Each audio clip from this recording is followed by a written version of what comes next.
Hello everyone, today we will learn about queen and king against king and pawn. How do you evaluate this position? Let us find out an example.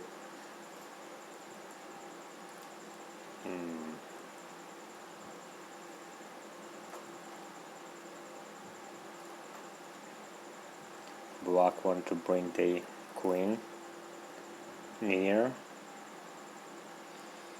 and here if king go to c8, queen simply will take pawn. So white need to play king and a8, and what do we see? If black will move their king, it will be stalemate, it will be draw, and if black cannot move their king nearer, they cannot win. So that is theoretical draw with a pawn. Many pawns ending will turn into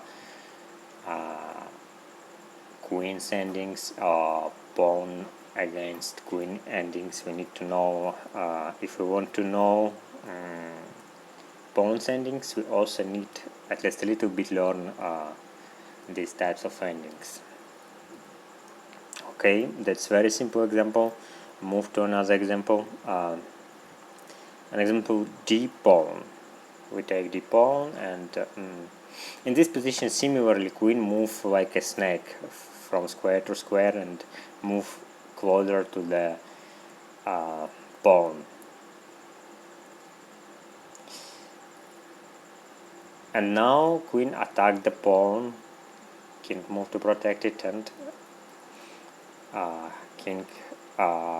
queen attack the king, and the king cannot go to f8, king must block its own pawn, and when king block pawn, we move the king to the pawn, and after that we need to repeat it over and over again.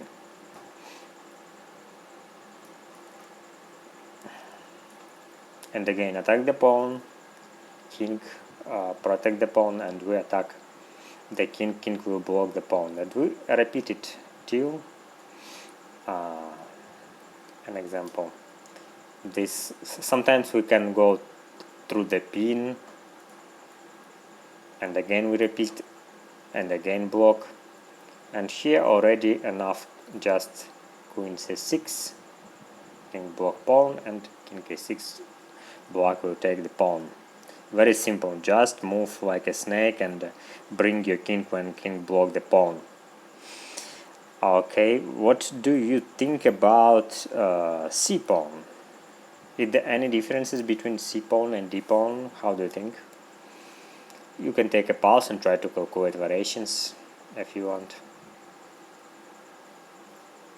In this position also black cannot give attack with check, so they need to use pin.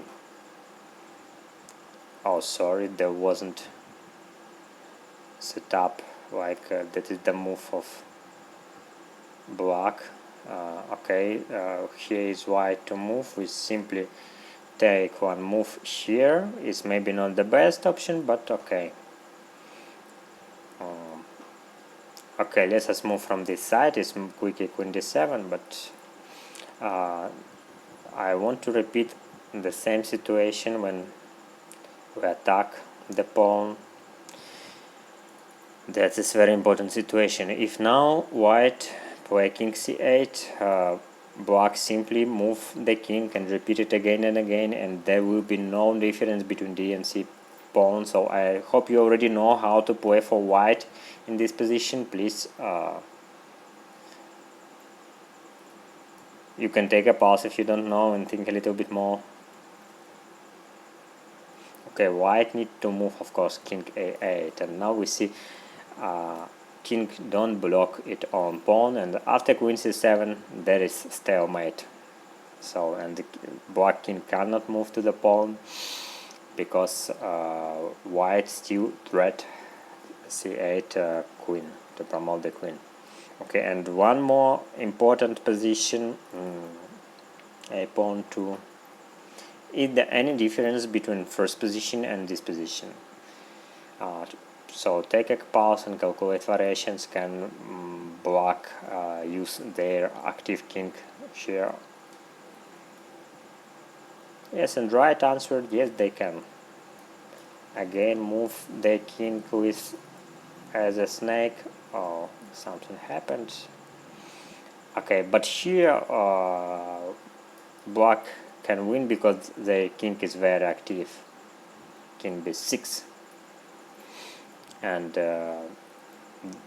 mate is unavoidable. Checkmate is unavoidable. So black will win here. So just remember A and H pawn, that is draw, C and F pawn, that is draw, and pawns E, D, B and G, you can easily win. Thank you so much for watching this video. Subscribe on my channel, and just be happy, enjoy chess, enjoy your life. Bye bye.